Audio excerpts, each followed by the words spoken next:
Hi guys! Magandang gabi po. So dumating na po yung pinakaantay natin na Discovery Scope.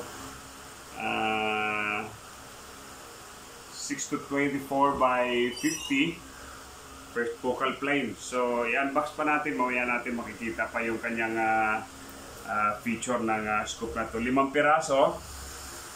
In-order natin sa Discovery factory sa China. So 4 lang dito ang ibibenta ko sa mas mababang halaga.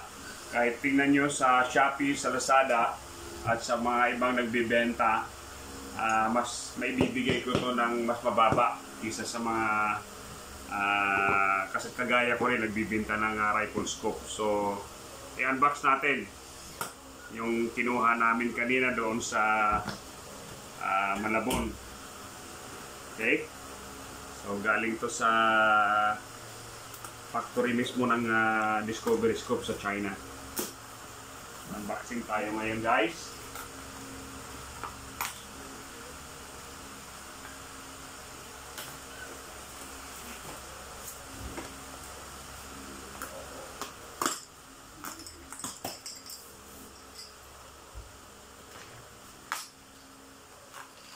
Ganda ng pagkakabalot. Talagang balot na balot.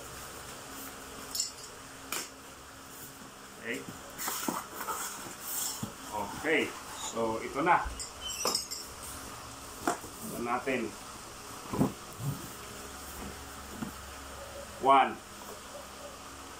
Lagay natin dito sa table. So, nilagyan nila ng phone dito sa pagitan. 2. Malaglag ha. So, tanggalin muna natin itong mga foam na okay, tapos meron pang 3 dito.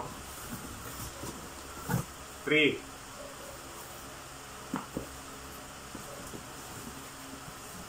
4.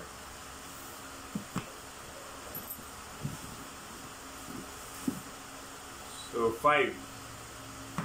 So 5 scope. Yung isa nito gagamitin ko sa akin. Kaya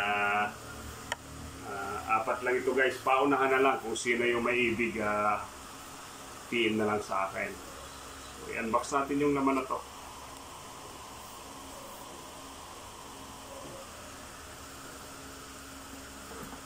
Lipat natin dito.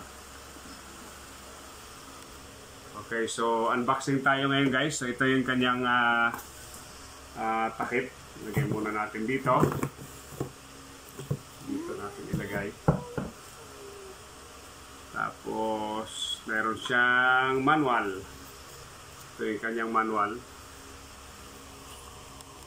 Tapos meron siyang chamois na panglinis. Meron siyang maliit na wrench. Okay, kasama pa rin may manual. Ito yung kanyang scoop mount. Ito natin yung kanyang scoop mount. Okay, so dalawa yung kanyang scoop mount.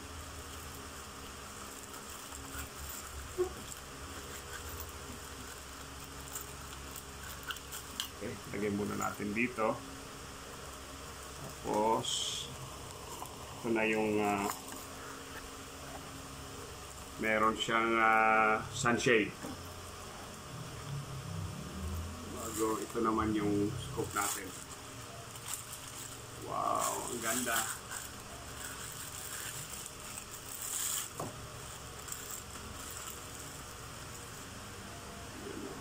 You know, ang ganda. Ganda. Wow, hindi no. Balik muna natin yung takip.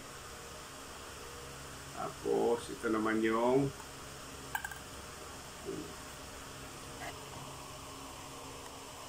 yung kanyang ano dito. Ito.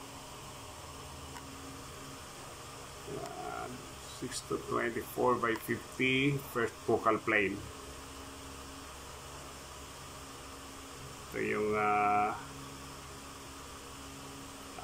left and right na adjustment. Tapos taas baba na turret niya sa taas. Okay, so guys, yun lang. At PM na lang sa may ibig, ha. Ganda.